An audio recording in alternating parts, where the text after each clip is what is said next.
you're a fan, you should personally go and fuck yourself. When they reveal a couple of minutes after killing him that Sherlock's still alive, they purposefully don't explain how he survived, so that people could speculate about it for the years leading into Season 3. But guess what? They never explain it. In fact, Season 3 features several characters whose sole job is to portray fan theories and theorists and make fun of them and call them stupid for bothering to try and figure out what happened based on the information given to them by the show. Now, I just want to be clear on something. A lot of the theories about how Sherlock survived were dumb. Not as dumb as the secret good extra Season 4 episode theory, but dumb. However, the people coming up with these elaborate theories are the true fans of the show. They're the real audience, the people who care enough to push through the stupid plotting and lack of real mysteries, because Sherlock solves them with magic, to actually try and piece things together. People trying to figure out the mystery of the mystery story are presented as a little club of weirdos being weird together. The creator of the story appears to be so fundamentally incapable of recognizing how to tell a mystery that he's perceived people treating it like one as insane. They even have one of the prospective theories be that Holmes and Moriarty were gay lovers who faked it together, and even the other theorists make fun of her for that, even though the same people writing this scene to make fun of that are also the people who purposefully queerbaited the fuck out of the relationships between Holmes and Watson and Holmes and Moriarty. They spend a huge chunk of this episode literally calling people stupid for reading into the story's clear, intentional subtext instead of, writing better text. First off, I want to give a shout out to all of my UK Tumblr friends who are staying up very late to watch this right now. The episode resolves with the main theorist, played by a Lindy Page impersonator, being told by Sherlock what he actually did. But then maybe it turns out Sherlock isn't there and he's losing his mind. And the last we see of this character is him laughing maniacally with his conspiracy theory wall like a loser. Did you want to know how Sherlock did the thing? Did you expect the story to actually tell you? This is you. Fuck you. The actual correct answer, that's positioned by John Watson, is that you're not supposed to care. I don't care how you faked it, Sherlock. I want to know why. It doesn't matter how he did it, you should only care about why. You're not supposed to care how a thing happened in a fucking crime mystery story. Literally a fucking series of books about figuring out how things happen. This shit, like with the boomerang scene, or the I did a bunch of stuff you don't know about scene, is a blatant disregard for the core appeal of crime, mystery stories, heck, stories. It's so disgustingly wrong on almost every level, and so hateful towards people for expecting things to make sense and trying to form a theory out of what they were shown, that it's almost avant-garde. Instead of bothering to use the couple of hours they get every 2 years they get to tell a compelling story, they're basically calling people who like the show stupid for thinking about it. That takes balls. Moffat and Gatiss are seemingly above the idea of people wanting to solve the mystery they're being presented with, because they're so far up their own arses writing about clever people who just know, and you're supposed to accept that as a story.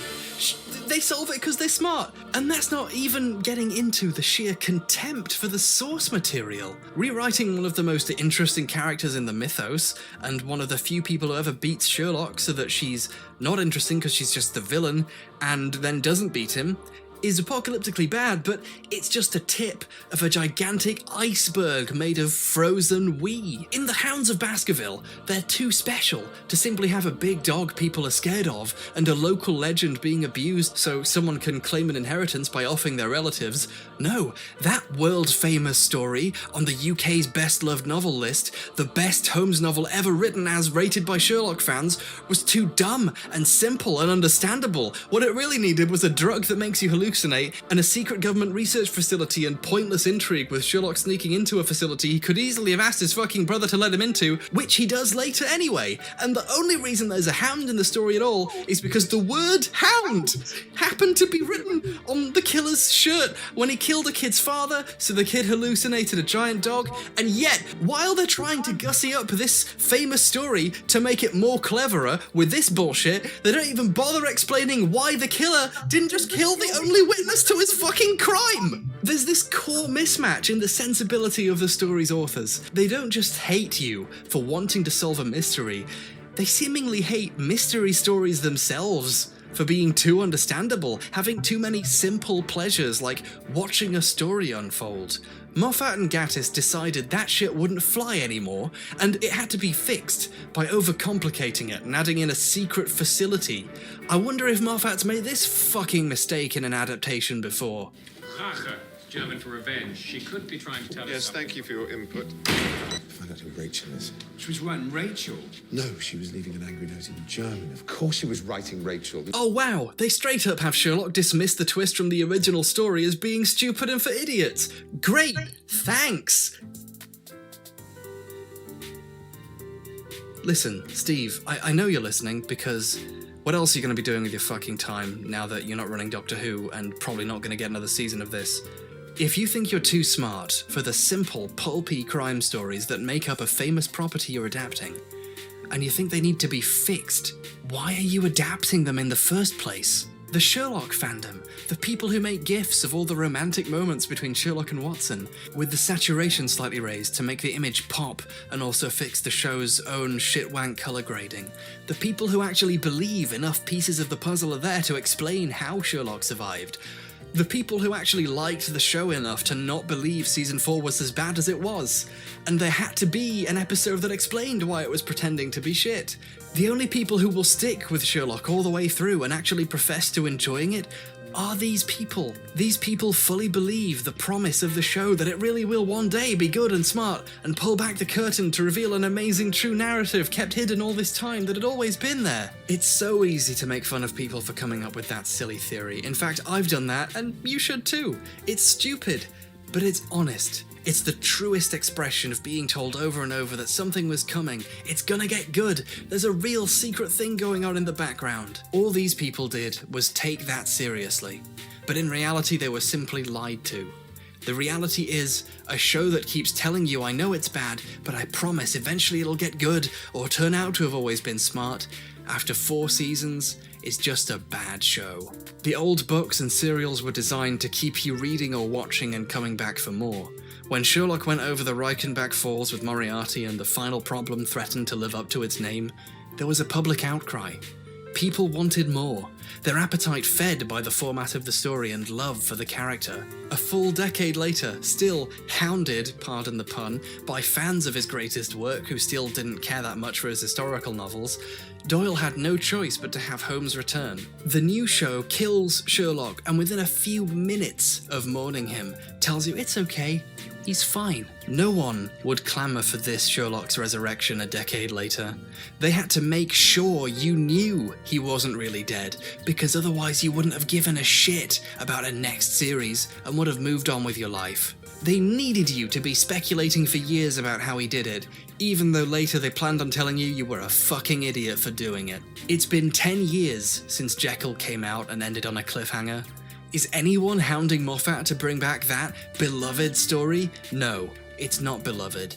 Moffat is handing off the running of Doctor Who to someone else, and he's said in interviews that he wants to simply leave the show better than he found it for someone else to take over.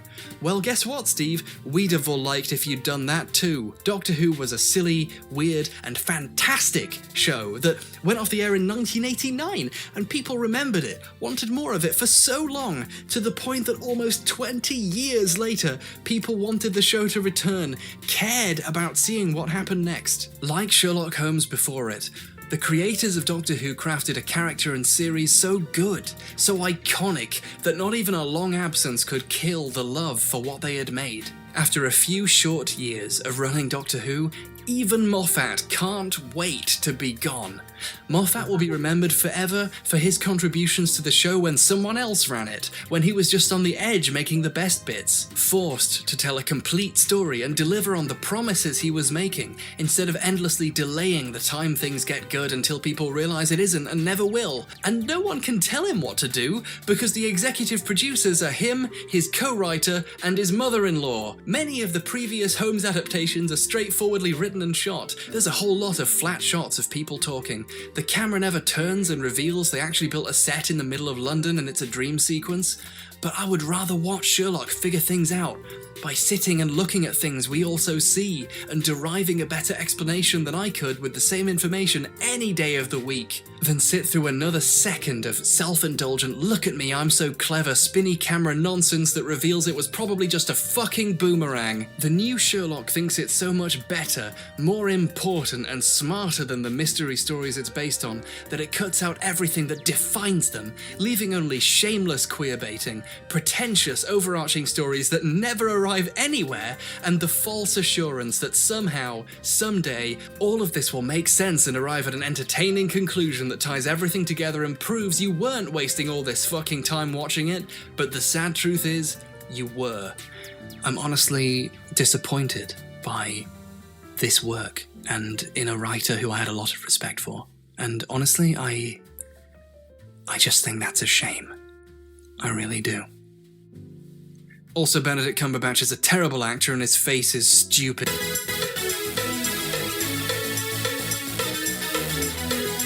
If someone's watching, say hi. For watching this video all the way through to the end, I really appreciate it.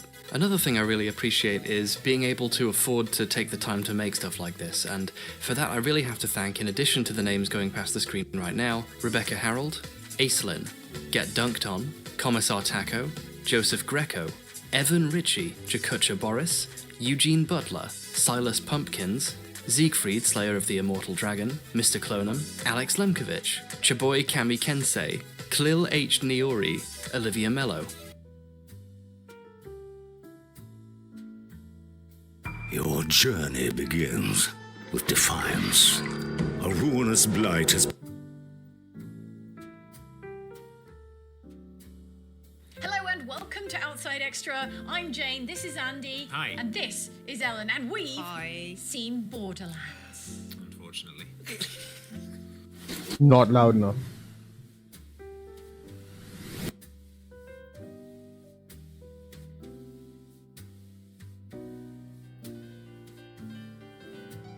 Hey, Paul, just wanted to swing by and see how things were going on set. Oh, it's good. We are actually doing the dress rehearsal right now. I'm a big dumb fascist, I love the military so much. We shouldn't let everybody vote. You should have to earn it first. Oh no, the slightest challenge. Our whole political system is falling apart. Ah! Screw you, Robert Heinlein.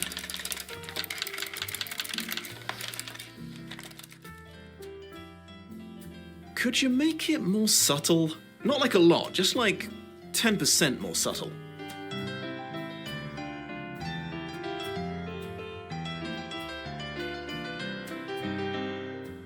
Hello, my beautiful watchers, and welcome to Lost in Adaptation, the little corner of the internet that I use to talk about film adaptations of books and their relationship to their source material. Extremely long-time fans of the channel may be feeling some déjà vu towards today's subject, and rightly so. Starship Troopers was the first episode of Lost in Adaptation I ever did. Ah, look at me, so young, so optimistic, so in need of corrective lenses for astigmatism. Now, I am always pretty hard on my own work. If a video of mine is more than a month old, I cannot bear to watch it because I see all the glaringly obvious things I could have done better. But this episode in particular has always stood out in my mind as having been way off the mark. So, when a very generous patron bought a request from me and declared it dealer's choice, I decided this time slot would go to my one and probably only do-over. So, without further ado, Robert A. Heinlein was an American author famous for his works in science fiction. Like, he was one of the big ones, Isaac Asimov or Arthur C. Clarke level influential in shaping the genre. Sometimes referred to as the Dean of Science Fiction Writers, he's credited with pioneering multiple new concepts that went on to become staples in the genre, and was a very early adopter of hard science and fiction, i.e. grounding as much of his writing in accurate to reality technology and scientific theory as as possible. At least in as far as engineering went, I have it on good authority his understanding of biology was pretty fantastical. During his life, he snapped up 4 Hugo Awards, and in 1974, he was the first person to be named Science Fiction Writer's Grand Master, which is a title that sounds like it should come with a cool hat. His early life and career included time as a US naval officer and an aeronautical engineer, both of which were highly influential in his writing. Heinlein earned his reputation as a trendsetter by throwing himself into exploring themes and ideas that no one else had really delved into yet, and then running with them like buggery. He was a real what-if kind of writer. What if a guy lived for 2,000 years in a science fiction setting? What sort of stories would he tell when he's become tired of life? What if we treated the moon like Australia and sent so many prisoners there a whole society developed and the computer running everything became self-aware?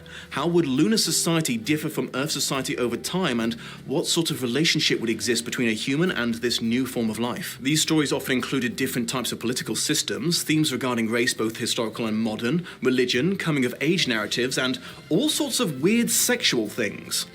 What if we all fucked? To make things even more impressive, he very rarely reused the same idea twice, at least in his early work. All of the many books he wrote were all set in completely different and unique universes. Though, I feel behooved to mention not all of his ideas were bangers, especially in his later works. Sprinkled in amongst his celebrated genre-defying ideas were things like, what if I went back in time and wanted to fuck my mother?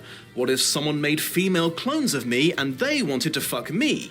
What if I could travel between dimensions to the land of Oz and Glinda the Good Witch added a toilet to my spaceship? Truth to tell, even his most celebrated books could be a little out there, e.g., what if super-powered horny space Jesus from Mars? I told you he was like that. Nothing could have prepared me for this, Red. Anyways, the book we're having a look at today is based on What If? High-Tech Militarism. Published in 1959, Starship Troopers is set in a futuristic world in which all of humanity is united under a single government, a federation founded by an alliance of war veterans, and in which only people who have served in and retired from the military are allowed to vote or run for office. The supposition used to justify this political setup is only people who have chosen to put their very lives on the line to protect their fellow man from violence have proven they're worthy of and ready for the responsibility of choosing their government. The obvious result of this is all politicians and all voters will have voluntarily gone through a good deal of brainwashing and are extremely likely to be pro-military themselves, so any choice in leaders is going to be between the super right-wing army nuts and the extremely right-wing army nuts. This novel in particular earned Heinlein some criticism for the values and politics it seemed to be extolling. He himself confirmed that the book does glorify the military, but it seems that his intended focus was on glorifying the common soldier, the underappreciated frontline fighter. However, a lot of people believe it went further than that, as the book depicts a society run by a military dictatorship in all but name, and depicts it working pretty darn good, providing a much better quality of life for humanity than any silly setup they had before. All people had to do was give up most of their rights to have the best, most comfortable lives you can imagine. And a not insignificant amount of the book involves political debates between supporters of this status quo and more liberal-minded people, wherein any argument made for any kind of socialist value is absolutely destroyed with facts and logic every single time. As these strawman arguments were so one-sided, delivered so passionately, and considering Heinlein was a former military man himself, some people became convinced that he had to be revealing his own genuine political views through his writing. However, many others claimed he was just throwing himself into exploring a concept just like all his other books. Keep in mind this was long before the internet and the opportunity for celebrities to tell on themselves on social media platforms. People had to really work to get themselves cancelled back in the day. From what I can find out, it actually looks like Heinlein may have started life fairly liberal but became more conservative as he got older, but his lifelong overriding political belief was hardcore libertarianism. Complicating accusations against him was Heinlein's history of being ahead of his time regarding progressive issues. For example, his future worlds often prominently included the absolute rejection of racism and featured non-white protagonists in interracial relationships, depressingly rare things in 20th century fiction. He also spoke publicly about the utter pointlessness of racism. His takes on feminism could be a little more hit and miss. He included hyper-competent female characters wherever possible, but they still often came off as pretty stereotypical and underwritten. Still, It seems like he was trying. Another thing that seems to suggest he wasn't 100% behind the values his characters argued for was a short story that he published just before Starship Troopers called Space Cadet, which portrayed pacifism as a credible and effective option to de-escalate violence, a concept that was utterly mocked and dismissed in Starship Troopers. So yeah, Heinlein could have just been a fiction writer writing fiction, or he could have been an otherwise pretty chill guy with a weird boner for the military, or he could have become genuinely way too into totalitarianism in his old age.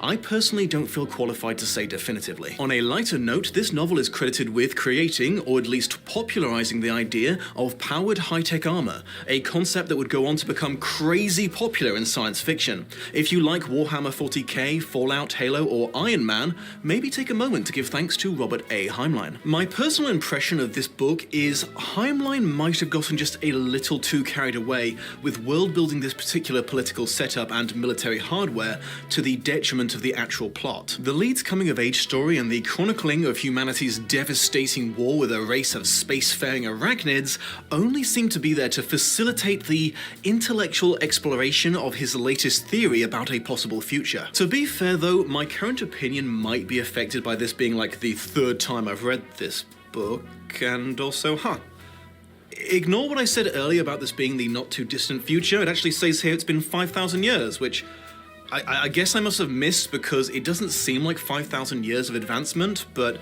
I guess society had to have time to fall and then rise up again. Anyways, about a decade after Heinlein's death, the book was turned into a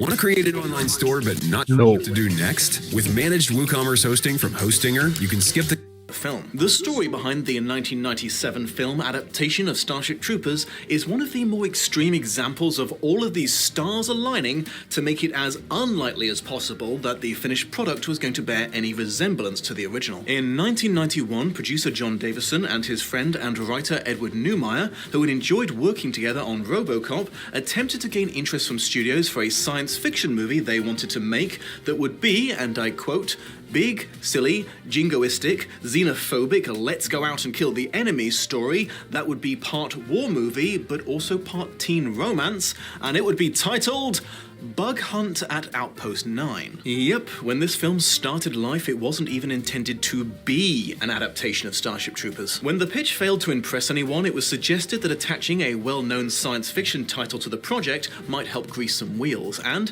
as the story coincidentally already shared some similarities with Heinlein's novel, the script was rewritten and repackaged into Starship Troopers. This solution, while effective, presented a problem for the film's chosen director, Paul Verhoeven, because while you can argue for or against Heinlein's intentions, the end result is a story that portrays a borderline fascist dictatorship based around the glorification of the military working out pretty darn good for humanity, and he didn't want to do that. In fact, you would be hard-pushed to find a director less likely to want to accurately recreate the novel.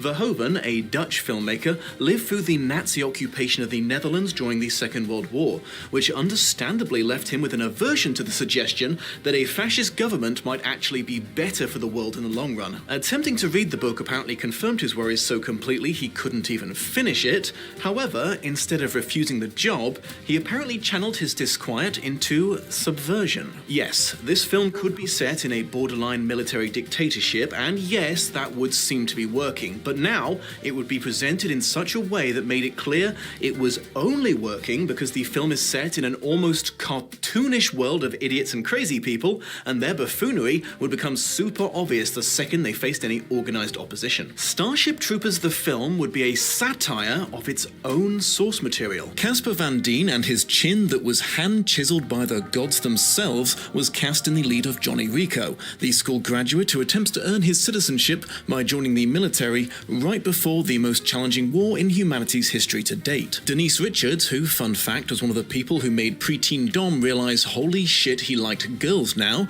took on the role of his school sweetheart, and Dina Meyer, his clearly in love with him best friend. Neil Patrick Harris was brought on to play his childhood friend, Jake Busey, his military academy training buddy, Patrick Muldoon, his love rival, and Clancy Brown and Michael Ironside as his military superiors. The film relied very heavily on CGI, and filming was mostly restricted to within studio lots and locations within the US. Shockingly, the effects have held up way better than they have any right to. The still relatively new technology presented challenges for the cast who struggled to act around things that weren't there, a problem Verhoeven attempted to help with by using large cardboard cutouts and running around with a broom handle to direct their eye lines. Composer Basil Polidouris worked on the soundtrack for over 6 months, generating themes for the film that were both dramatic, catchy, and vaguely military sounding, and I think he did a pretty frickin' good job. Many fans reference the score as one of the main reasons for appreciating the movie. That said, the film's initial reception was mixed. It struggled to make its $105 million budget back at the box office and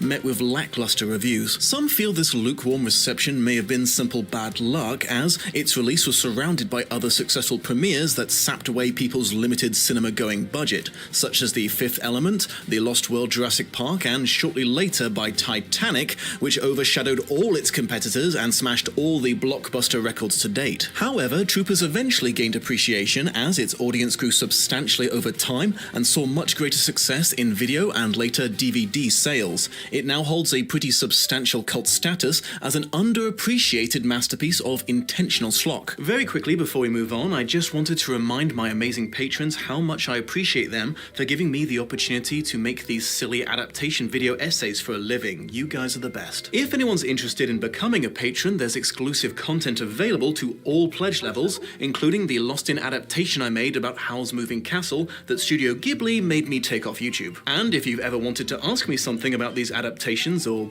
anything else, I always respond to questions posted on my private Discord server. Right, now that's out of the way and you understand the somewhat unique approach the writer and director took to making this film, let's talk adaptation. After hearing all that build-up, it wouldn't be unreasonable to not expect much from this section of the review. However, you can't satirize something unless it's recognizable as the original thing. So, here's all the plot points they used from the book. The general setup of a not super distant future in which all of humanity is united in a single federation that was founded by military veterans after every government around the world collapsed. People being divided into two categories: civilians, who enjoy all the benefits of this utopian society but are not allowed to vote, and citizens who have earned the right to vote through military service. Johnny Rico, scion of a very wealthy family and high school graduate of reasonable intelligence but very poor grades, decides to sign up for the minimum 2-year stint in the military to earn his citizenship over the express wishes of his controlling father, because he felt unintentional pressure from his peers to follow their example. Lacking the qualifications for any of the more specialist branches, he's assigned to the mobile infantry, which is considered the lowest foot soldier position by most, though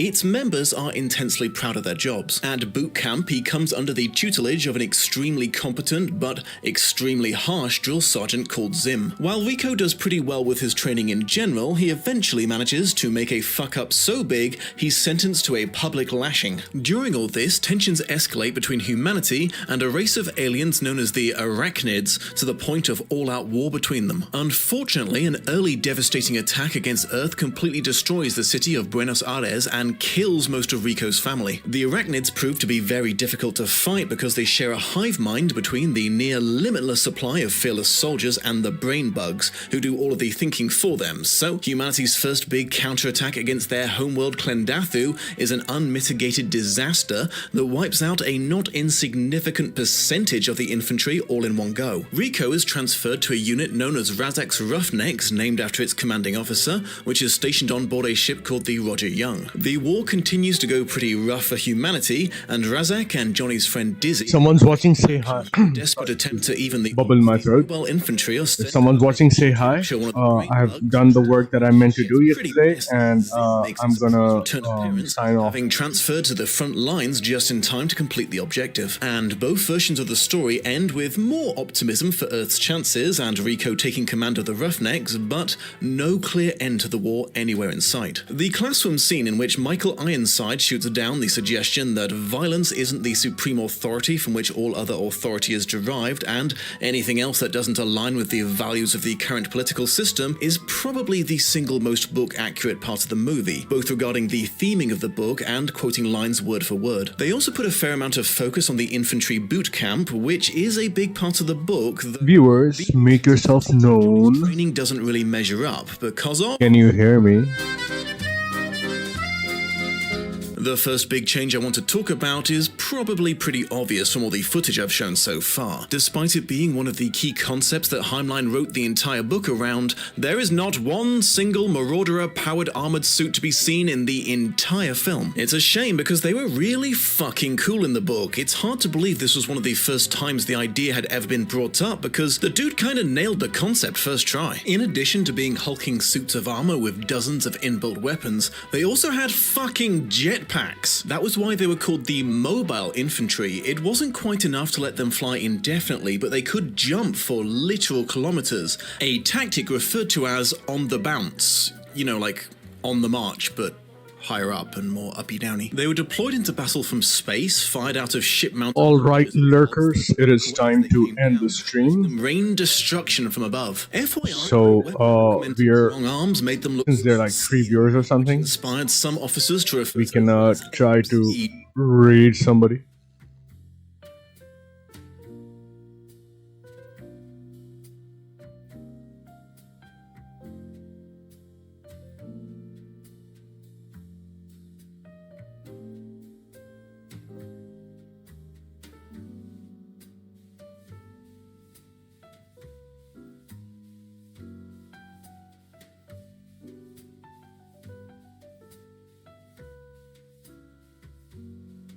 Wait, hold on.